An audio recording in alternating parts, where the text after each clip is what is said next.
From the PEP Radio Newsroom, we have this news about labor leader David Huerta. David Huerta faces up to a year in prison for allegedly interfering in a federal immigration raid last year in his hometown of Los Angeles. He has pleaded not guilty and is awaiting trial, but he is not staying quiet in the meantime. I was tackled, I was pepper sprayed, I was detained while exercising a First Amendment right, Huerta, a prominent California labor leader, told HuffPost in an interview this week. I firmly believe that everything that's happened since then, not only to myself but to others, is with the intention to silence dissent.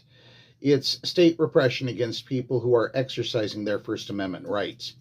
Huerta, age 58, is the president of Service Employees International Union, United Service Workers West, a union of 50,000 janitors and other service workers, many of them first and second generation immigrants. He became a national news figure last June due to his encounter with federal agents outside a clothing wholesale company, where Huerta allegedly refused to make way for a law enforcement van. An officer grabbed him. Huerta pushed back, according to a complaint. Bystander's video captured the officers throwing Huerta to the ground and arresting him. Prosecutors filed a felony conspiracy charge that carried up to 6 years in prison. They later downgraded the charge to a misdemeanor after several similar federal cases failed to end in convictions.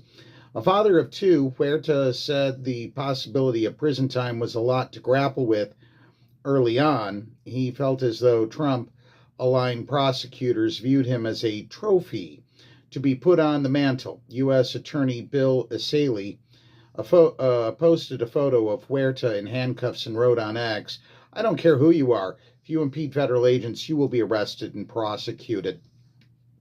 It didn't take me long to realize, but what he wants is for us to bend our collective knee, Huerta said of President Donald Trump. I think every time we bend that knee, he's going to demand that someone else bend their knee, and someone else, and someone else. I refuse to bend that knee. I refuse to be silent. He gave me a platform, and I'm going to use that platform as much as I can. And that is part one of this three-part story about labor leader David Huerta.